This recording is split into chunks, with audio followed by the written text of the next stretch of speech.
fascinating discussion. We'll do it again. David. Now, air travel at Christmas is stressful enough at the best of times, but it could get a whole lot worse with strike action threatened by Ryanair pilots in a number of countries, including Ireland. Senior Ryanair pilots here are to go on strike on Wednesday of next week, just 5 days before Christmas, with pilots in Italy and Portugal also set to take industrial action. So what does it mean for passengers, for workers and for the company? I'm joined by Deputy Breed Smith, who's spokesperson on workers' rights for Solidarity People Before Profit, and by economist Professor Sean Barrett of Trinity College. Breed Smith, as you understand, why are the pilots threatening to ruin Christmas for so many travellers? Well, I don't know, David. It's going to quite ruin Christmas. My own sister is going to be affected trying to get back from Europe, but and she won't be too happy about it. She will get back. No, she probably won't be too happy about it. But I don't think she'll be too sad either, because I think she recognises that Ryanair have a long history of refusing to give the workers the rights of free collective bargaining. And that's what this is all about. It's not about pay, it's about the right to dignity at work, the right to choose your own representatives and not be forced into having to be represented by those chosen by the Ryanair boss. So it's union recognition, basically. Basically, yeah, and this is 2017, not 1913. And we've been fighting for a long time for union recognition, many companies, but Ryanair, I suppose, epitomises the opposition to union recognition, of the worst sort. And this is really about dignity at work and free collective bargaining and the right to say, I want to be represented by whom I choose. If you go to buy a house, you have the right to choose your auctioneer. You're not forced into choosing just one that the market determines. And I think in employee and employer relationships, that's really important. OK, Sean Barrett, the pilots clearly believe they have some leverage here, perhaps for the first time in the relationship with Ryanair. They're intent on using that leverage to get a better deal.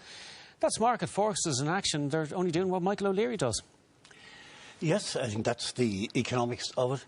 The organisation of the airline is based on internal democracy within the company, so that anybody who wishes to be elected to represent workers should contest the election.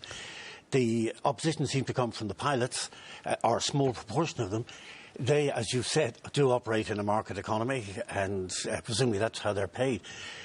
There's 33 staff for every plane in Ryanair. One of them is the captain. I would really like to know what the other 32 think, and that's not become apparent. I heard Ingrid Miley saying in the news, as a lawyer, a barrister herself, she expects this will go to law. When it was tested previously by Flynn and Macaulay, Phil Flynn representing the trade unions, and Dan Macaulay representing the employers, that the majority of the staff then in Ryanair persuaded the two investigators that they saw trade unions as the means by which legacy airlines failed to grow in Europe and charged extremely high fares and were extremely small businesses. The Ryanair model was promotion from within. They felt that at that stage trade unions were the enemy, that they would turn Ryanair into another bankrupt airline, of which Europe has a vast number. The company certainly views trade unions as the enemy. Yes. And what has to be seen, Ingrid thinks this may go to court, what are the rights of those who elect within Ryanair at the moment, and what are the rights of those who prefer to have that task, as Breed said, carried out by somebody else. But in aviation, one has to say, European legacy airlines were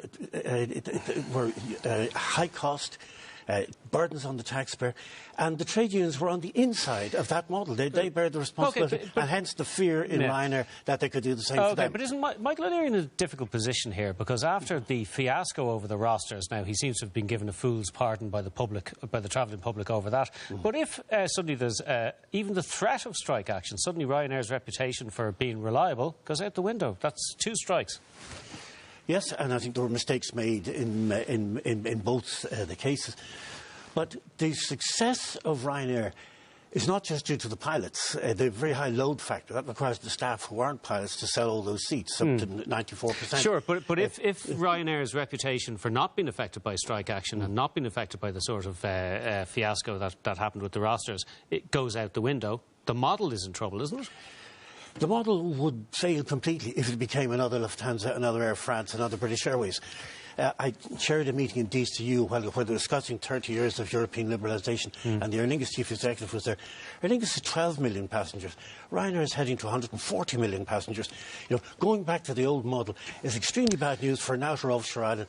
It's bad for outsiders and it's bad for customers. OK, so the old model doesn't work, Bree Smith? Well, it's interesting. I know Michael O'Leary was a student of yours, Sean, but it's interesting that he learned most of his operational model from a company called Southwest in Texas, which happens to be the most successful point-to-point carrier in the world, but it's also the most unionised point-to-point carrier in the world. So he was able to adopt the operational model of Southwest, but not the employment model of Southwest. And at the same time, what we're witnessing now, the disruption that happened recently to up to 700,000 passenger flights being cancelled was as a direct consequence of the European regulators telling him, you have got to run the fatigue clock for pilots from January to December and cut out the way you do it from April to March, which meant that he could use the pilots in a different way, which was an abuse of their conditions.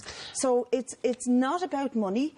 And it's not just purely about the conditions, although the conditions are feeding into not just the pilots, by the way. I have dozens of emails also from the staff on the airline who come under severe pressure to sell more scratch cards, more booze, more tea and coffee. And if they don't meet those deadlines, they're up in front of a disciplinary. Okay. So they need proper independent and free collective bargaining. Just one last question to you, Sean Barrett. Do you think this is going to come to strike action? I think Ingrid's model that might go to court is more likely. When it was tried the last time, the majority of people actually working in the airline, all 33 staff per plane, were very strongly of the view that they should not join a union of the kind that had wiped out the legacy airlines. It might have changed. There's absolute distortion and propaganda to say that this was not a ballot of majority. Most of the pilots, over 50% of them, cannot join a trade union because they're self-employed. They're on bogus self-employment contracts. They don't pay into the system and they're left very vulnerable. But most of them want different types of contracts. I'm afraid that's a discussion that we'll have to have a different time. But thank you both indeed for joining us. Mary. Thank you.